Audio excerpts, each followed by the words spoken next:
Look out!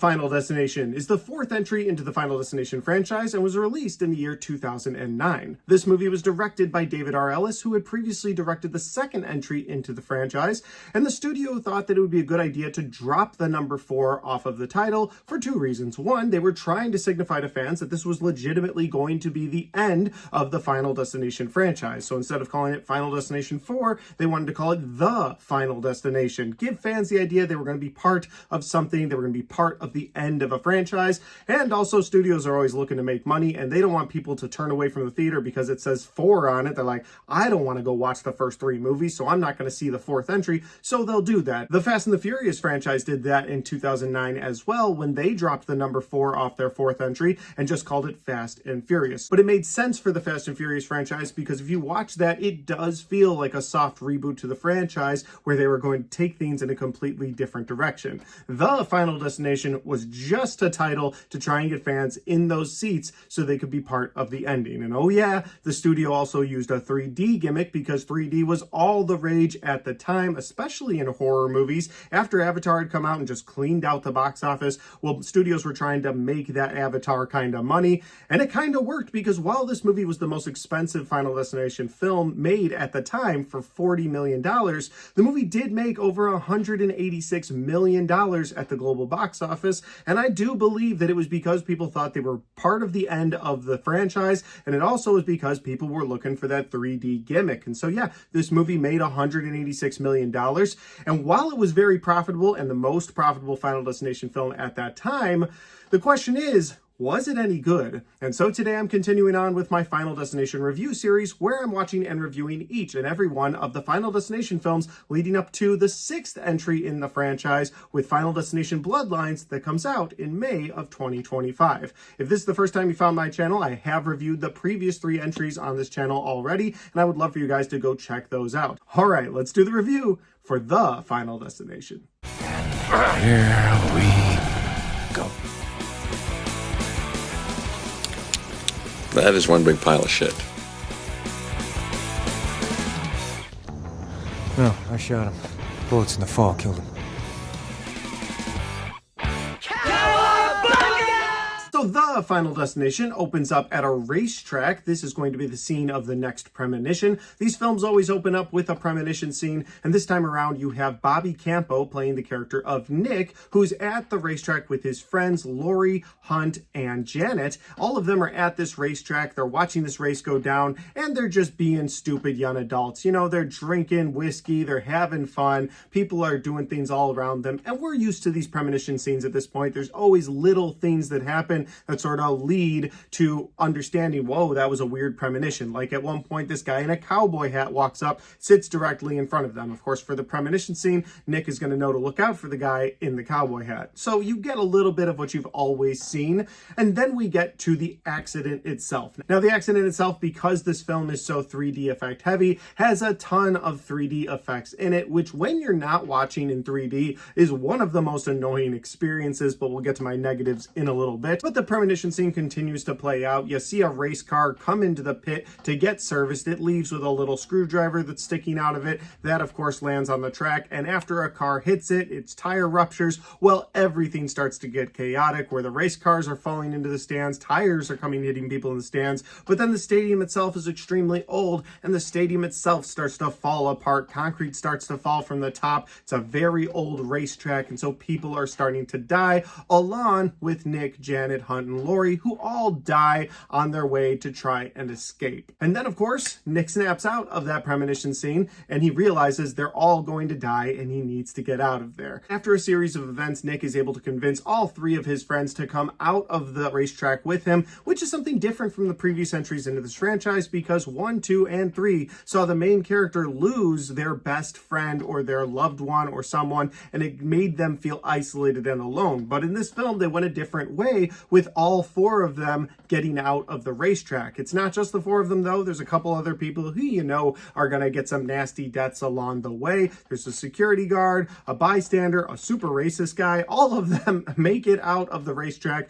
as it starts to explode and fall apart and the race goes crazy. And now they are the new survivors that are going to have to try and evade death for the rest of the film. And that's pretty much the best synopsis that I can give you for The Final Destination, not for lack of wanting to give you more information. There's just not much more there. At this point, the studio figured out why fans were coming to the movie, and it wasn't for a very deep story or even a connected story to the previous entries. They just wanted to see people get horrifically murdered and then taken out of that murderous situation where we then get to see them killed in unique ways.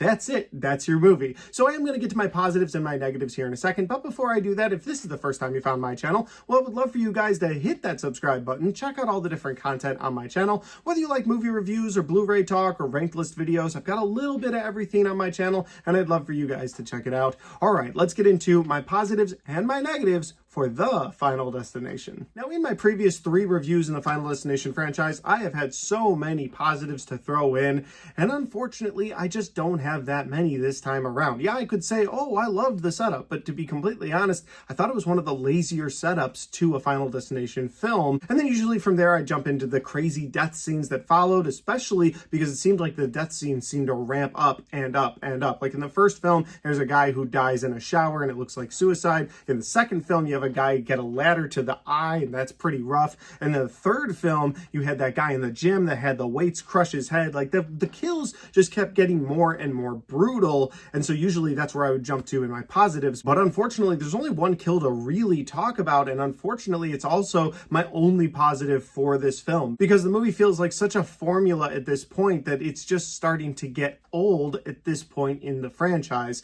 However, there's one kill, one redeeming thing about this movie that I really enjoyed, and that is the rock scene. If you've seen this film, you know that at one point there's a mower that goes over this rock. The rock shoots out from underneath the mower and kills a character. That's not necessarily the death scene that I love, because all in all, that's not a great way to die. It's not like a, oh my God moment, but the way they frame that scene is done really well, and that's what I want to talk about for my positives. So you've got this mom who evaded death the first time around. She survived the racetrack. She's going to go get her hair done. She gets in there. The hair place is like, your person didn't come in today, so actually we don't have anybody here to cut your hair, and we're about to close. But she's really pushy. She really wants to get it done, so they're like, fine, you can come get it done. They put her in like the world's worst hairdresser chair because it keeps falling, but that also kind of leads to the tension building in that scene, because as people are cutting her hair, maybe close to her ears or close to her eyes, they're cutting her hair, and that chair will fall, and they'll apologize, and you're like, okay, that's not it. And then you see the ceiling fan start to wobble up top, and you're like, oh, is this ceiling fan gonna like cut her head off or something? And at one point it does fall, but it falls right in front of her and it doesn't kill her. And then at one point this shampoo bottle spills, and there's like shampoo all over the floor, and you're like, okay, here we go, somebody's gonna slip and something's gonna fall on them, but they just step over it. And it's just this build and this build and this build of what's gonna happen just for her to walk out the front door of the shop and boom, get hit with a rock in the eye. And to me, that was the best death scene in the entire film, because there was so much build, so much misdirect for it just to be a rock that hit her in the eye.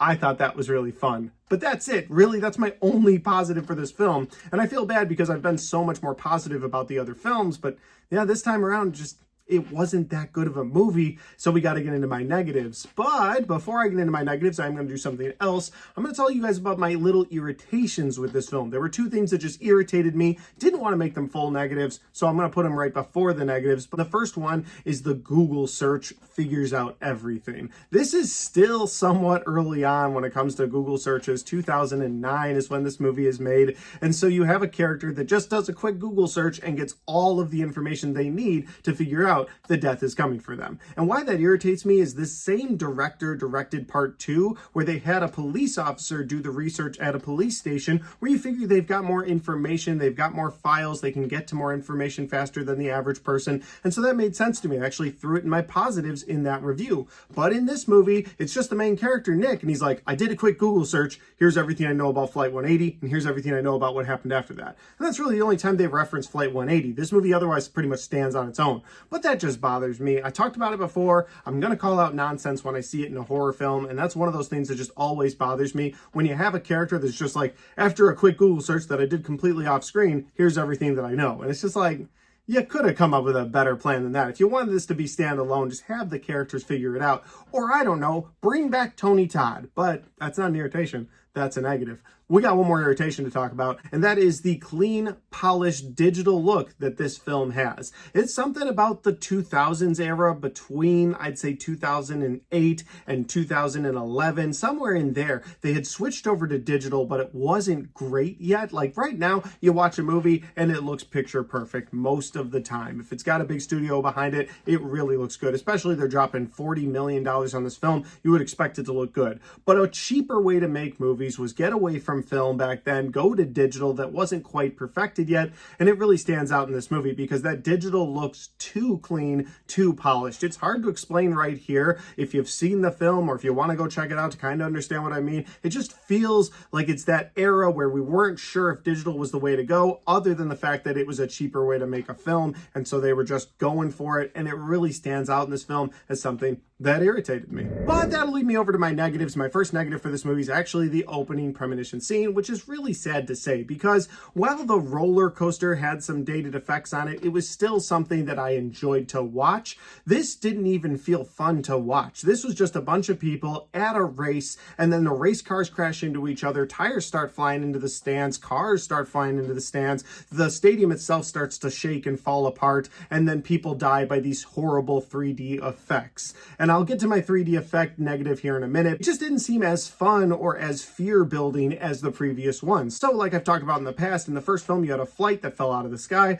That kind of ups my fear of planes. The second film you had that log truck that kind of upped everybody's fear of sitting behind log trucks on the highway. You ever see one, you get out of the way. The third film you had the roller coaster, and while that one wasn't my favorite, it was still a better fear-inducing trip than just, oh, I'm sitting in a stadium and all of a sudden these cars start to fly apart. Now maybe that's because I'm not a big racetrack fan. I've never been to a racetrack. I don't have any plans of going to a racetrack. So maybe for those of you who do love racetracks, maybe this works for you a little bit better. But for me, it just didn't up the fear of that. Like I've never had a fear of going to a racetrack, and after watching this film, I'm like, still no fears, whatever.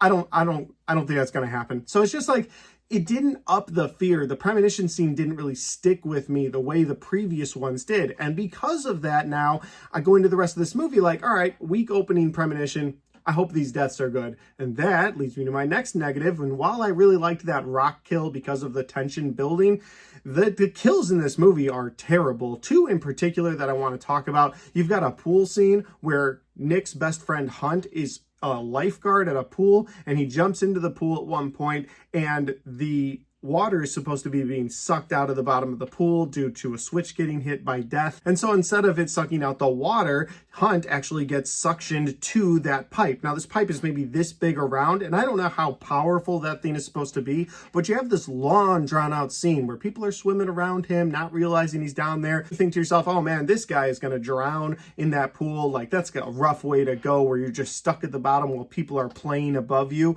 But instead of that, they go a step further, maybe for the 3D effect, maybe for the gore effect. They go a step further, and as Nick gets to the pool to try and save him, he's looking around for him, he can't find him. All of a sudden, the filter spits out Nick's guts and blood. And you're just like, am I supposed to believe that this massive dude is sucked into that pipe and then the pipe spit out his guts?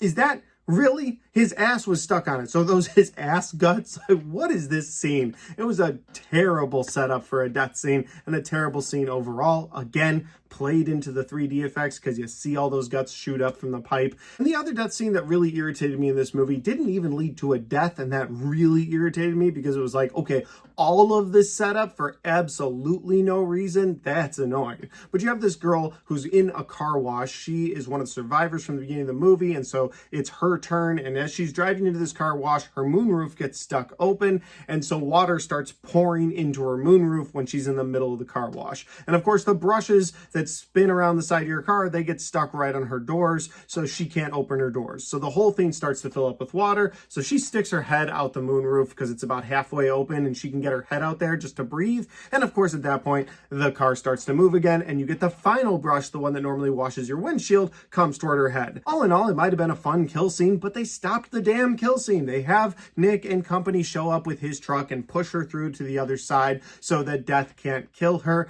And it's just like, all of that setup, and it is a lawn scene, all of that setup for the car wash just for her not to die, that's irritating. My next negative in this movie is going to be that none of the characters really have any depth. And what I mean by that is that in the first couple of movies, you do have some of the main characters who have to have some sort of bond with each other, or they have some reason for you, the audience, to root for them. Like, no, I don't want to see Alex or Clear die in the first film. In the second film, I want to see the people make it all the way to the very end. In the third film, you've got the sister relationship in that film. You want both of those sisters to live. And so there's a little bit of depth to their characters. Now, I completely understand that these are horror movies, that you're just waiting out the characters to meet their demise in a cruel and unusual way. I completely understand that. But they at least tried in the first three films to give at least the main characters some depth. In this film, they don't really do that. Nick isn't a very likable character. He's fine, but there's nothing about his character where you're like, yes, I want to see Nick survive this. And it goes kind of like that for everybody else in this film.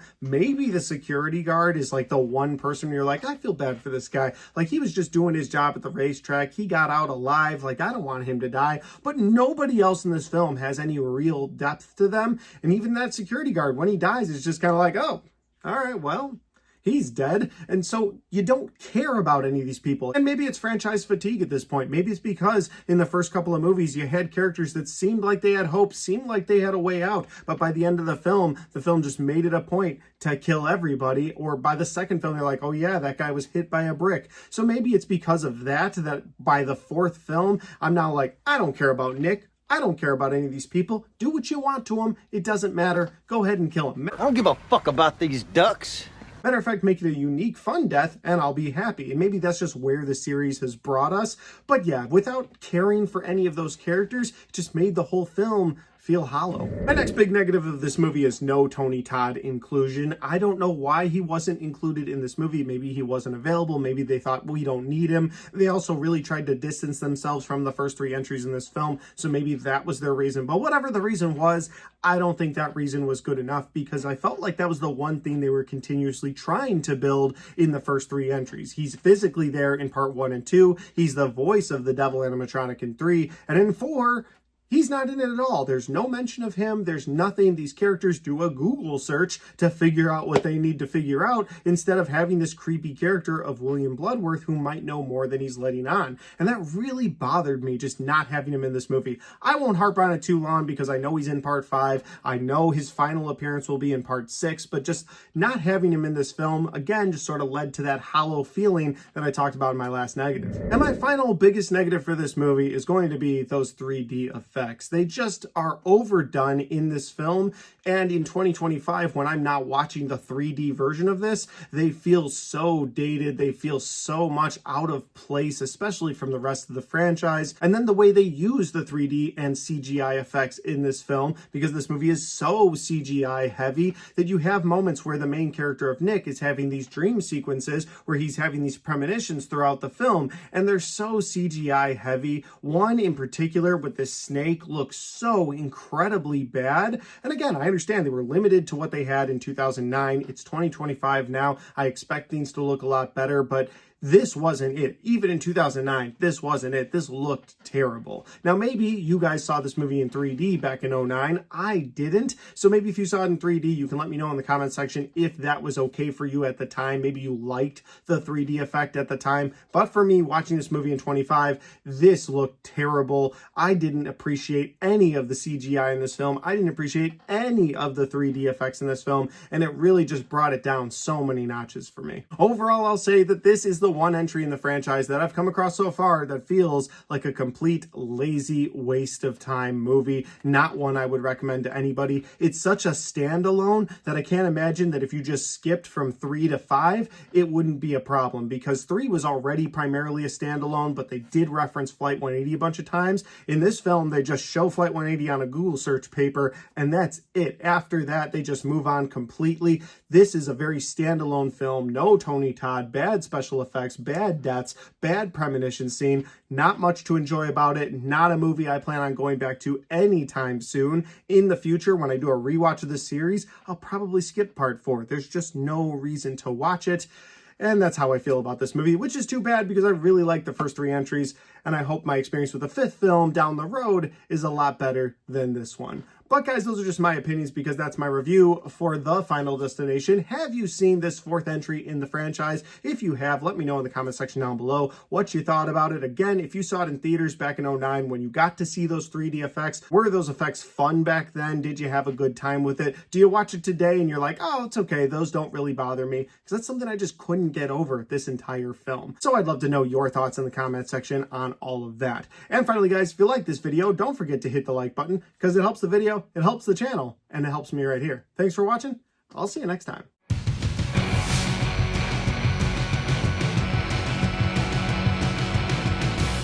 Alright guys, we get to the end of my The Final Destination review, and I wish this movie was a lot better. I'm hoping I have a much better experience with Part 5. Can't wait to watch and review that one for you guys. If you've been along with me this entire time, you've been watching my reviews, I really appreciate that. But if you're new here and you want to catch up, well, I've got all of my Final Destination review series right there, and I've got all of my horror movie reviews right there.